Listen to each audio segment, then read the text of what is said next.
Hello, everybody. This is Francesco Garuglieri, and as always, this is the Wine Thursday. Welcome back for this new episode. As always, I would like to, of course, give to all the people that want to join us a couple of minutes before we start to discuss today's arguments. So, of course, this is the end of the year. Of course, this is the last live stream of this 2021. And of course, we choose as the argument for this last live stream. Of course, we choose the perfect sparkling wine. Of course, it was probably the best argument we were able to find for this last live stream. So of course it's been, very important and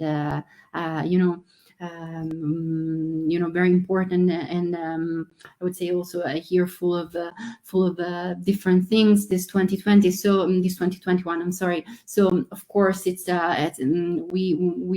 will also use the opportunity of this live stream to have a toast together and have a toast to the future. And of course we wanted also to make to wish you the best for the new year. So of course we will use the opportunity of this live stream to do also those kind of things. So we have of course this idea that at the end of the year, I think every single one of us will make a list of the goal that he achieved throughout the entire year, and he will try also to think about all the things that of course he wants to achieve for the following year. And I just hope that every single one of you were able to achieve whatever they wanted, and whatever you wanted. And of course I wish you all the best for the new year that will come. So of course, okay, I see we have the first people that are joining us. Of course, as I told you, we are going to speak about the sparkling wine. Of course, already this was the perfect argument for the last live stream during the day before the New Year's Eve. So I wanted, of course, to of course make a little bit like an introduction about the idea that we have about sparkling wine when it comes about New Year's Eve in Italy. So traditionally in Italy, wine lovers usually choose a dry Charmat method sparkling wine to toast with friends, and some kind of like sweeter version to accompany the typical dessert of this holiday. Also, as we mentioned quite a lot of time, you can also find some very nice contrast when you match, for example, a dry Charmat method with some dessert. So I would like also to suggest you, if you prefer dry version of vini spumanti or dry version of champagne, to try to match this kind of wines as a contrast with some kind of like specific dessert. It could be panettone, it could be cavallucci or ricciarelli. It could be very great, beautiful contrast pairing.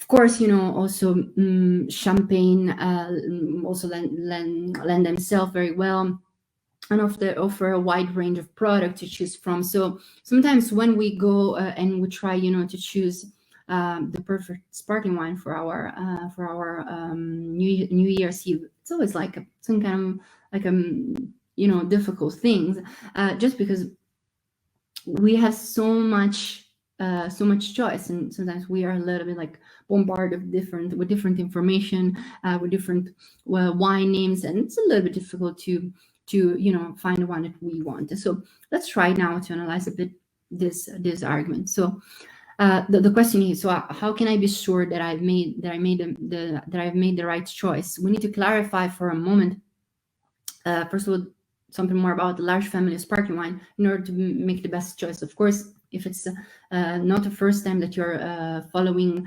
the Wine Thursday, you know that we also spoke about the large family of sparkling wine and vini spumanti quite often. It's very important to know how we to know how to be capable to find, to find the right kind of sparkling wine that it's good for you, for your palate. And we have many different options. So we have, first of all, the classical method of sparkling wine, or champenoise. This is the classical method with which French champagne is also produced, which involve re-fermentation through which the carbon dioxide remains basically trapped in the bottle, and it's a second natural fermentation. Basically, they use a mixture of sugar and yeast, and basically it's what they call liqueur de tirage, and basically it will produce a second natural fermentation inside the bottle that will occur in a range of time that goes from 9 months up to 5 years. It's really, very expensive kind of procedure in terms of time. It really takes a lot of time. It can really take a lot of time, and that's the reason why also champagne method, the classical method, the champenoise method, it's considered probably not the easiest method to produce a sparkling wine, and also it will really give you a specific kind of aroma, specific kind of aromatic profile for the wine, which will be this kind of yeast aroma, this kind of bread dough, biscuit dough, and so this is very very important to consider, because not all the people really enjoy this kind of aromatic profile, and there are some champagne lover and some people that don't really prefer champagne, which is of course again normal. Wine is something really personal. Anyway, champenoise or classical method, it can also not be a champagne. Of course, we want to underline the fact that champagne it can be only produced just in a specific area, which is the Champagne area in France. But there are a lot of different areas that are producing champenoise sparkling wine, classical method sparkling wine, and you can find, most part of the wine region in France, wine regions from France, some kind of wine that are called Cremant, and these are classical method actually, and of course can also be, for example, Chardonnay or Pinot Noir sparkling wine. But these are not champagne. So champagne come from a specific area. We have a comment. Give me 1 second. We have a comment from Dana Lambert Porter. She said, "Ciao Francesco." Ciao Dana. Thank you so much for following us. Of course, I hope that you are fine, that you will have, of course, a wonderful year. 2022 will be special for you and all the other people that, of course, are watching this live stream, and all the other people that are also not watching this live stream. Anyway, let's try now to continue. Thank you so much, Dana, for the comment. If you have any type of question, please just write down. I will be so happy to answer to all of you. So the longer, of course, the time it takes for the CO2 to develop in the classical method wine, of course, the higher the quality of the wine it will be in terms of this kind of type of sparkling wine. So usually, it's also consider an indicator of quality, the timing of the re-fermentation of the second natural fermentation for the wine. And also another thing that you need to consider to judge the quality of a sparkling wine is the perlage, the size of the bubble. The smaller are the bubbles, usually the much more fine and the much more elegant will be the wine, and the higher it will be considered the quality. We have another comment from Dana. We wish we had Montemagno Cielo to celebrate George's compleanno. So first of all, happy birthday to George, and it could be actually. I'm drinking now glass of Cielo di Montemagno. Yes, a perfect sparkling wine for the every type of celebration, every type of parties. Anyway, thank you so much for joining us, and for whatever question, I'm here again. Thank you so much, Dana. So Proceeding in our journey, we have also sparkling wine Martinotti method or Charmat. This is some kind of sparkling wine that is made using a process developed by the Piedmontese enologist Federico Martinotti. You can also find, you can find both of the name even on the book of enology. Some kind of book call it Martinotti, some other book call it Charmat. Actually, it was invented by an Italian, but French people were faster to register the brevetto, so they give their name to this procedure. At least this is something that most of the people of the wine world from Italy like to say. It's a fun story that most of the, let's say, wine lover and people of the wine of Italy like to say. Anyway, this is of course it's a process that involves a controlled re-fermentation phase of the wine in large autoclaves with the addition of sugar, yeast, and minerals to accelerate the fermentation process. Basically, in some kind of isobaric tank, the wine is put under pressure, and in this way, basically, they will create this kind of the bubble. Usually, the bubble that is produced with this kind of method, it's a little bit thicker, it's a little bit larger, it's a little bit more, let's say, consider, I would say, aggressive, and it can also be perceived as much more aggressive into your mouth. We have another comment. Thank you so much, Dana. She wrote, grazie, abbraccio a tutti. Un abbraccio anche a te, and again, Happy New Year. So, but of course, you can also, going back to our arguments, you can also find very beautiful surprise when it comes about this method. I mean, some people consider it, due to the bubble, consider Charmat method like a lower quality. I don't agree. I don't think it's a method that will produce a lower quality. Actually, it can produce an amazing quality wines, But of course, yeah, sometimes the bubble can be a little bit bigger, but it's not always the case. I mean, Cielo di Montemaggio, for example, has very fine pelage. Actually, has a very beautiful and elegant bubble. And of course, from the camera, it's not that easy to see, but the bubble are very small, very little, and they're very pleasant on the tongue and in your mouth. Very, very, very easy drinking kind of wine, and super, super elegant. So, and it's a Charmat method, so it's not always the case. Anyway, this kind of Martinotti method, for this reason, let's say sparkling wines produced with Martinotti method are characterized by shorter aging times compared to the ones that are produced with the classical method. Sometimes it's just a few days, up to 3 months of aging for the Martinotti method's wine, and it really also depends on the choice of the winemaker. But in general, those kind of wines are wines that give their best in the first, let's say, 2-3 years.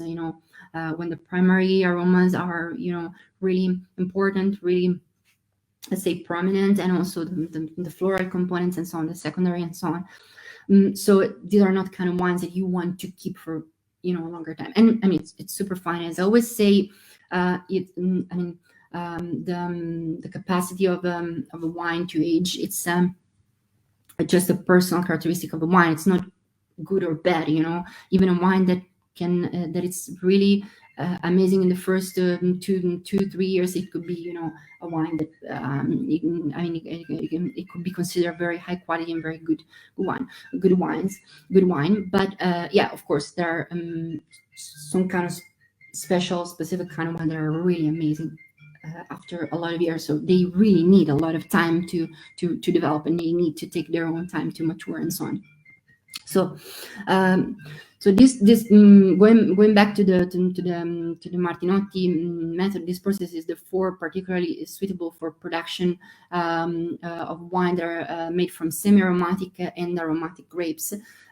Also, so this is very important to mention, as Glera and Moscato, which are able to express aroma, as I told you, in the first 2-3 years of this product's life.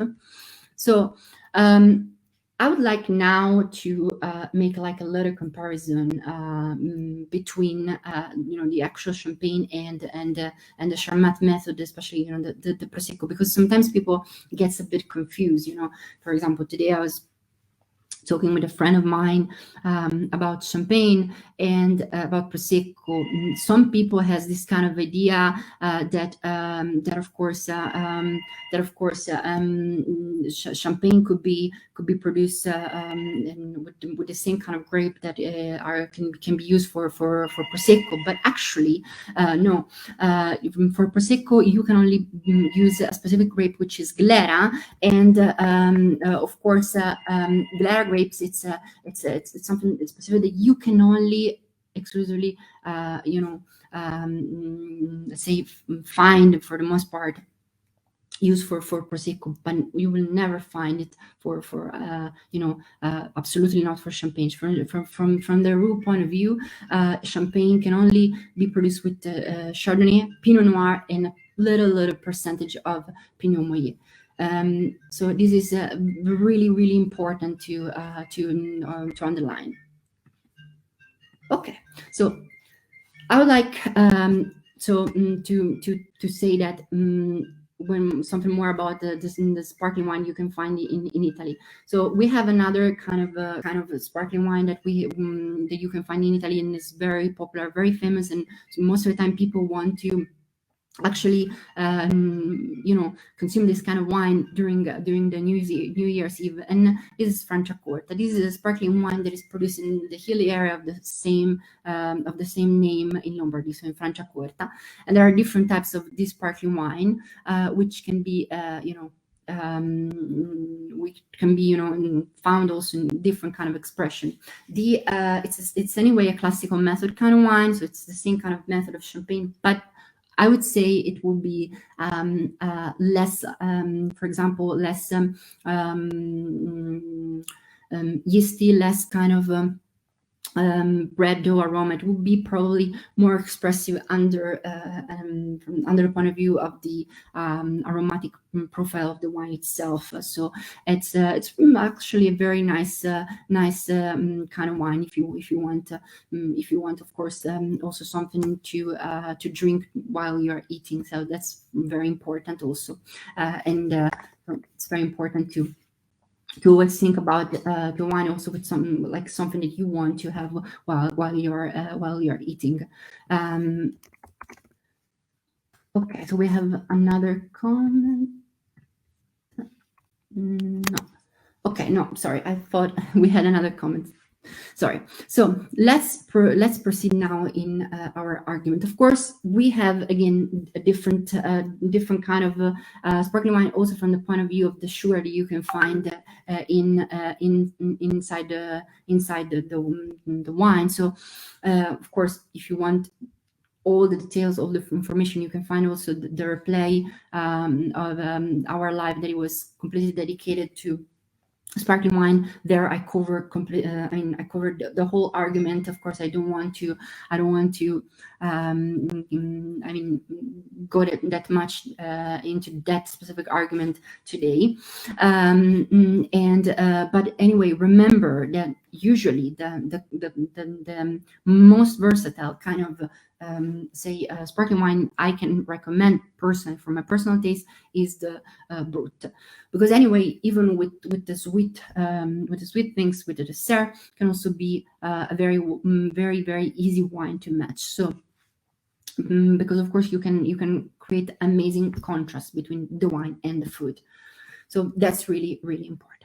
So of course, this was just a very small, kind of window on the word of vini spumanti. I give, of course, a few different input for the New Year's Eve, and of course, the final decision it could be up to you. We saw today that we have, of course, two different method, two that are, let's say, the main different method for the production of sparkling wine. So we have the Champenoise and the Charmat method. We can find, of course, different kind of idea of winemaking of sparkling wine.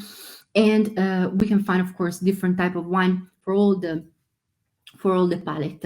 Of course, the thing I want to tell you again, it's up to you. It's up to your decision. It's up to what you like. So those kind of live stream want to be just very informative to give you the tool to orient yourself into the word of wine, and in this case into the word of sparkling wine. So with the Cielo di Montemaggio, which by the way, it's here. Of course, I would like to wish you, of course, all the best for the new year. We're going to make what we call in Italiano brindisi, which, by the way, come from the Latin word brindis, which means I bring to you my saluto, I'm saying hi to you. I'm welcoming you. And so with this brindisi, with this toast, I would like to say thank you for all the support that you showed to us during this year, and of course all the people that were watching the live streaming, people that were watching the replays, also people that were joining us, all the people that joined the group of friends of Montemaggio, and of course we had a lot of fun even in that group. It was a very incredible year, and of course I hope that everybody is doing fine, and of course I hope that every single one of you will do even better in the next year. So I'm so excited for this new beginning, and again I wish you a very, very good end of the year and an amazing, wonderful new year. So thank you so much for everything. Cheers. See you next time. See you in 2022. Thank you so much again. Bye. Ciao.